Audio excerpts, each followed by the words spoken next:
नमस्ते मंडळी, राम राम मंडळी। अगदी आता आमची मशागत चालू आहे बरं का। हे सगळं बघताय का, बांधोरे स्वच्छ करतोय आम्ही। आमच्या मावश्या सगळं हे आता रोज एक एक बांध करणार आहेत। आणि हे आता शेवटचं अगदी 10 गुंठ्यातलं माझं मिश्र पद्धतीचं जे पीक आहे ते तुम्हाला दाखवते। मी हार्वेस्टिंग करायला आले। हा हरभरा आहे, ह्याच्यामध्ये मूळ आहे तो कांदा आहे, कांद्यानंतर आहे हरभरा लावला होता। कांदा लिंबा एवढा झाला की लावला होता हरभरा। त्याच्यानंतर त्याच्यामध्ये मका आहे आणि पालक आहे, त्या साईडला गाजर आहे। हे मिश्र पीक पद्धती आहे, पण ऑर्गॅनिक आहे। कमी जागेमध्ये खूप जास्तीत जास्त उत्पादन घेण्याचा माझा प्रयोग असतो। काही काही पपई आहे, फुलांची झाडं आहेत। आणि बाजूला हे तुम्ही बघू शकताय 18 गुंठे, फक्त 20 गुंठे होतं पण 2 गुंठे खूप पातळ। 18 गुंठ्यामध्ये आपल्याला 19 ठिके गहू झालं होतं। तर ते हे गव्हाचं रान आपण जाळून ठेवलंय। आता हे काढलं 8 दिवसामध्ये की त्याचंही म्हणजे सगळ्यांचंच बळी मारायचं। तर मला तुम्हाला स्पेशली दाखवायचं होता कांदा माझा।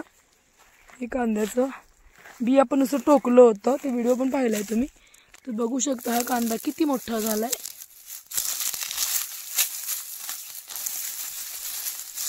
एक तर अर्धा किलोच्या वरती झालेला आहे कांदा। बघू शकता खूपच मोठे कांदे झाले।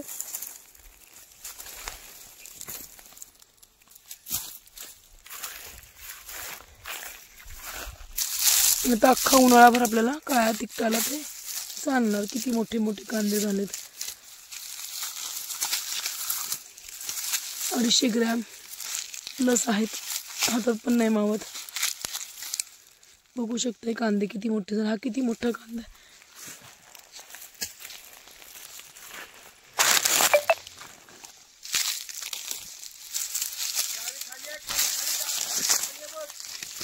बघू शकता कांदे किती मोठे झालेत। याला म्हणतात ऑर्गॅनिकचं। हे सगळे कांदे मी उद्या काढणार आहे। आता दाखवते मी तुम्हाला। बघू शकता हा कांदा किती मोठा झालेला आहे।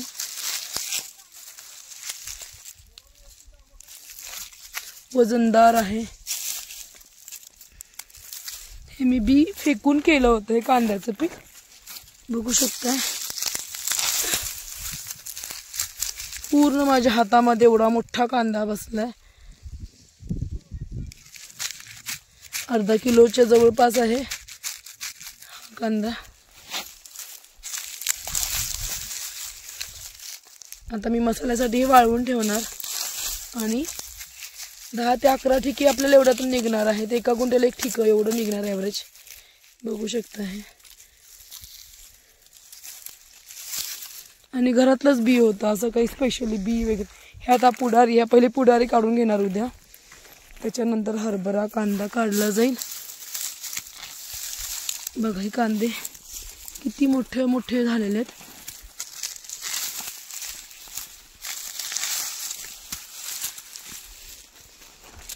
हे मी माझ्या घरासाठी वापरते, सगळं ऑर्गॅनिक।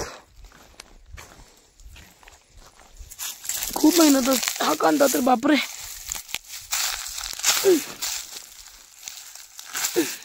ओय शो 700 ग्रॅमचा कांदा आहे वाटतं किंवा 800 ग्रॅमचा। एवढा मोठा कांदा आहे, खरं ट्विन्स आहेत हे। 400 ग्रॅमचा कांदा आहे हा। छानपैकी वाळलेत जागेलाच। आता हे काढून घ्यायचे उद्याच्यालाच।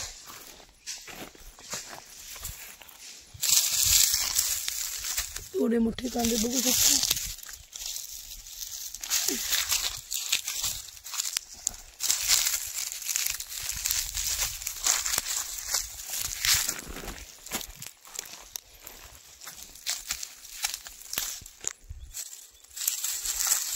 उद्या आहे सोमवार, उद्या मी सगळे कांदे काढून घेणार एक मावशीला घेऊन। बघू शकताय कांदे एवढे मोठे, बापरे हात दुखायला माझा। तर एवढे मोठे कांदे आहेत, बघू शकताय तुम्ही। प्युअर ऑर्गॅनिक, काहीच नाही ह्याला। गाईचं शेणखत पण यावेळेला नाही टाकलं, गेल्या वर्षी टाकलेलं। असा हा प्लॉट आहे।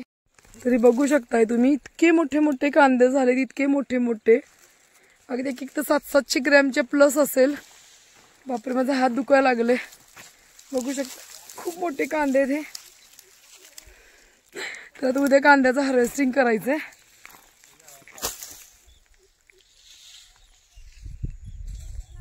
खूपच मोठे कांदे आहेत, बघू शकताय. हे 700 ग्रॅमच्या वरचा कांदा आहे, किलोच्या जवळपास आहे. ते असे खूप कांदे आहेत एक एक लाईनला. हे उद्या काढून घ्यायचेत. काहीच केलं नव्हतं याला, जीवामृत नाही, काही नाही काही नाही. गेल्या वर्षी गाईचं शेणखत घातलंय आपण. आता मग आपण बघू शकता एकाला 3-3 कणस लागले. गाईला वैरण चालू आहे.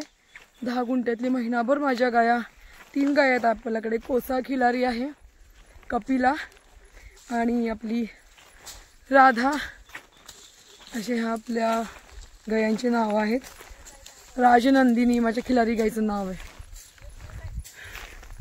तर आता आमचं हे मशागतीची कामं चालूच राहणार. ऑर्गॅनिक असल्यामुळे खूप गवत येतं. दरवर्षी हा राडा असतो, तरी पण दिवाळीनंतर गवत बघायला म्हणजे चक्कर येते. हा, एवढं गवत असतं. सगळी घाण काढतोय आपण आता बांधावरची. हे भोपळ्याचा वेल होता खूप मोठा, त्याला खूप सारे भोपळे लागले. 40 म्हणता कधीच त्यांनी 60चं क्रॉस केलं आणि अजून पण 2 निघालेतच. हे सगळे आपण असे ढीक करतोय.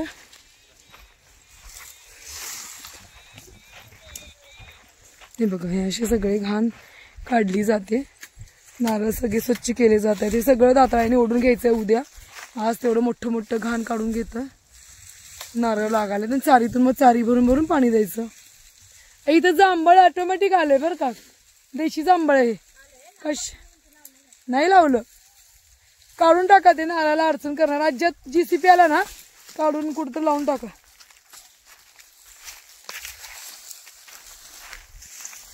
हे पाणी वाया गेलं की हो काय बाबी. मग आता काय कर, फायदा काय त्याचा. एवढे नाही तोडायची ती पानं, नारळ तिथूनच येत असते. काट वडता येत नाही म्हणून काढले. उद्या दाताने इकडे वडून जाळायचं. भाभी अजून भोपळे तर शेवटची भोपळे निघाले. 2-2.5 किलोचे आहेत. अरे एवढे भोपळ्यांचं करू काय मी, देते पण सगळ्यांना. हे बघू शकता, हे सगळं. आता सीताफळाची बाग पण सगळी स्वच्छ करून घ्यायची आहे. त्यांना नाशकचा वापर करत नसल्यामुळे मला हे एवढं हार्डवर्किंग करावं लागतं. एवढं हार्डवर्किंग करावं लागतं, खूप परिश्रम. पण माझं ब्रीद आहे की मी नाही करणार.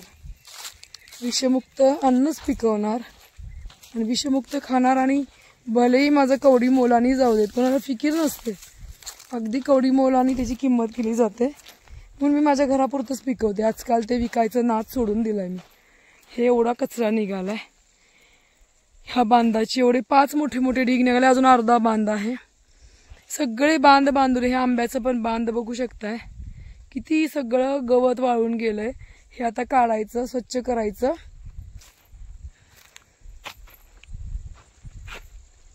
हे माझ्या पप्पांनी दिलेलं नारळाचं झाड आहे. खूप नारळ लागतात, एकच मला भास होतं.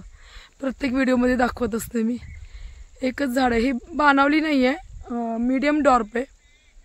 म्हणजे 15 फुटाच्या वर गेले. पण नारळ जे लागतात त्याला गोड आहेत बाबा. दिसत आहेत का बघा तुम्हाला, खूप असे नारळ आहेत. नारळ, आंबे, चिक्कू, पेरू, बोरं आणि आता नवीनच लावलेले ॲपल, मोसंबी. ही सगळी फळं खायला माझ्या शेतात मुलांना मुबलक प्रमाणात आहेत. त्यांना कधी विकत म्हणजे विकत घेऊन खावी लागणार नाही. हे एक ना मला साऊथवाल्यांनी दिलेलं फसवलेलं झाड आहे. मला सिंदुरी म्हणून दिलं होतं, पण ॲक्च्युली निघालं हे बिनिशा बदाम जातीचं. पण मला खूप आवडतं त्यामुळे राहू देत. हिरवंगार आहे, मोठं पण झालंय. हे 1200ला रोप घेतलं होतं मी. मोठं होतं, 50 किलोच्या बॅगमध्ये होतं. हे बाकी आपले केशर. मी पण शिकतच गेले ना, खूप वेळा फसत गेले, पुन्हा शिकत गेले. पण मी माझी आस नाही सोडली. हे ॲसिड सोडायचेत आपल्याला ठिबकमध्ये. ठिबक खराब व्हायला लागले, क्षारचं पण आहे. हे बघा, हे 2 भोपळे अजून. एवढे भोपळे, तेवढे भोपळे तरी बाबा. हे भोपळ्यांचं करायचं काय, आता मी देऊन टाकीन. मला एवढे काय गरज नाही आहे करण्याची. आणि नारळ बघू शकता, हे नारळाचं आपलं 3 वर्षाचं झाड आहे. आता हे 4था म्हणजे 3रा बहर आहे. खूप गोड नारळ आहे. ह्याची मला ह्या गडाची रोपं तयार करायची आहेत. आता मी हे काढणार आणि सरळ लावून घेणार वाफ्यामध्ये. हे बघू शकताय चारी. हा दंड केलेला आहे GCPनी. आता हे दंड भरून पाणी सोडायचं उन्हाळ्यामध्ये. थोडंसं मला पेट्रोल घेऊन ना ते नारळाच्या खोडांना लागलेल्या खोडकिडीमध्ये अळी नियंत्रण करायचे. हे सीताफळाची बाग.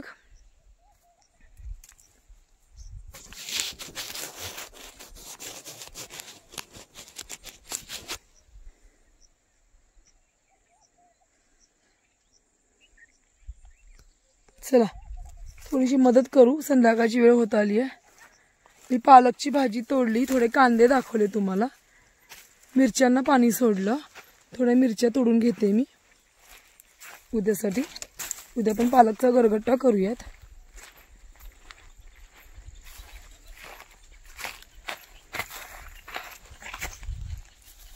ही आमच्या इथल्या स्पेशल पिशव्या खूप काटक असतात. ए पाण्याची बाटली मिरच्यात घेऊन या वरती. तर आपण हे ना घरी कांदे आणलेत बरं का, हे मोठे मोठे कांदे. आपण त्याचं वजन करूयात.